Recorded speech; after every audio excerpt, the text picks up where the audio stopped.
Greetings, loyal subjects. In this episode of History with Henry, we discuss the death of a saint, the last threat from the Vikings, and the most famous battle in English history.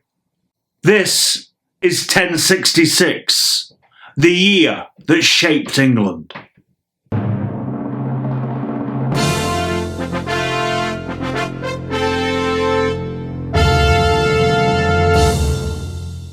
On the 5th of January 1066, England was thrown into chaos when its king, Edward the Confessor, died. He left behind him no heir. He was a very devout and religious man and left much of the running of the country to others. England needed a new king.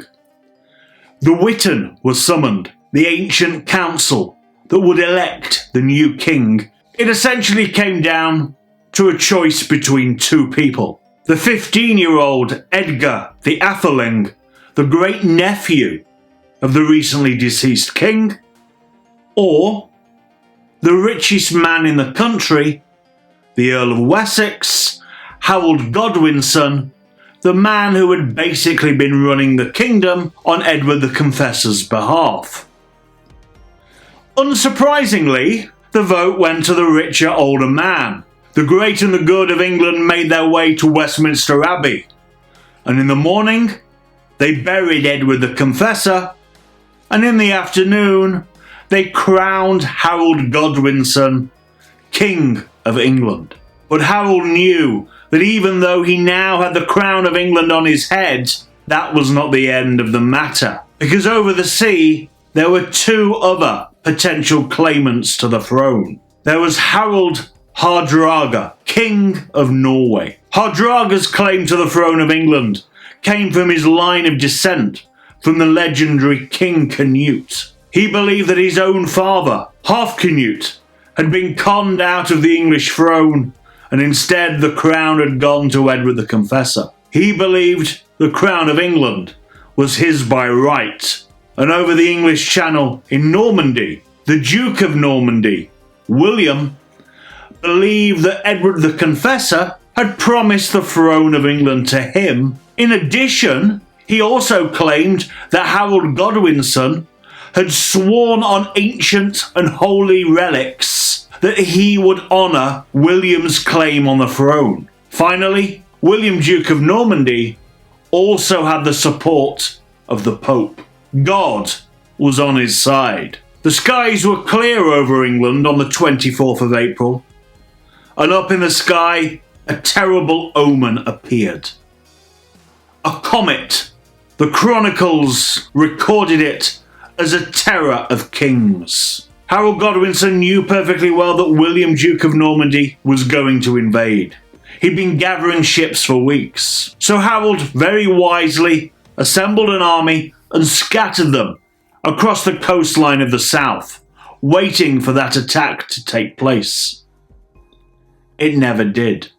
And then news reached Harold Godwinson of an invasion. But it wasn't by William, Duke of Normandy. It was by Harald Hardrada up in the north. Hardrada had actually gained a friend in Harold's brother Tostig. They'd landed up in the north and already had defeated the northern English earls. Viking invaders were nothing unusual in England, but Harold Godwinson knew that this was something different. This was a man hell-bent on winning the crown of England as his very own. Godwinson did the only thing he possibly could. He gathered his army together and he marched north. In fact, he marched north with such tremendous speed that the Vikings were surprised. And in Yorkshire, at a place called Stamford Bridge, nothing to do with Chelsea, Godwinson's greater numbers reached the Vikings. As they weren't expecting an attack, the Vikings were actually without most of their armour. They only had their shields, their swords, and their daggers with which to fight.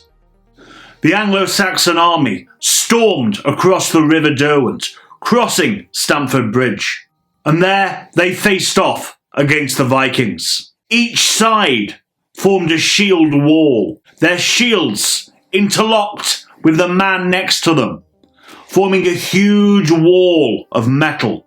The fighting in a shield wall tended to be long and it tended to be brutal. In the end, Harold Godwinson's greater numbers won the day. Hardrada died with an arrow through the throat. The rest of the Viking army crumbled after that. In an incredible act of mercy, Harold Godwinson allowed the survivors from the Viking army to sail home to Norway, after first swearing an oath of loyalty to him. Just as he was celebrating his victory, Harold Godwinson received news from the south, and it wasn't good. William, Duke of Normandy, had finally invaded. He'd landed at Hastings with an army of approximately 7,000 men. Harold had one option. If he wanted to keep his crown, he had to win a second battle. And so his army turned and they marched back down south. On the 14th of October, William, Duke of Normandy, marched his men inland approximately 10 miles to face Harold Godwinson's Anglo-Saxon army. Harold Godwinson's men were weary. The Normans, on the other hand, were fresh, well-rested and fed. They'd been waiting for Harold's army to arrive. In addition, William had brought with him 2,000 horses. For the first time, cavalry was going to be used in great numbers on the battlefield. And it was these mounted warriors that proved to be decisive.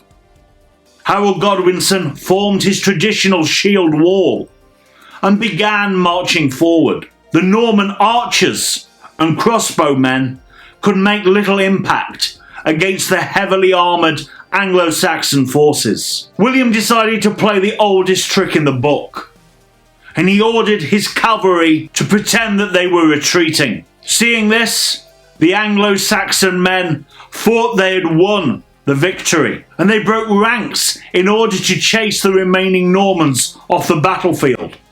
But just as they broke ranks, the cavalry came round and encircled them. The Anglo-Saxons stood little chance. They were defeated. Tradition has it that Harold Godwinson died with an arrow through the eye. At least this is how it is depicted in the Bayeux Tapestry, the great story of the Norman conquest. In truth, no one knows the real way that Harold died, but one thing was certain. Dead he was, and William, Duke of Normandy, was now king. People began referring to him as the Conqueror, and on Christmas Day, 1066, William the Conqueror, Duke of Normandy, was crowned in Westminster Abbey King of England. 1066 was over, and England had changed forever.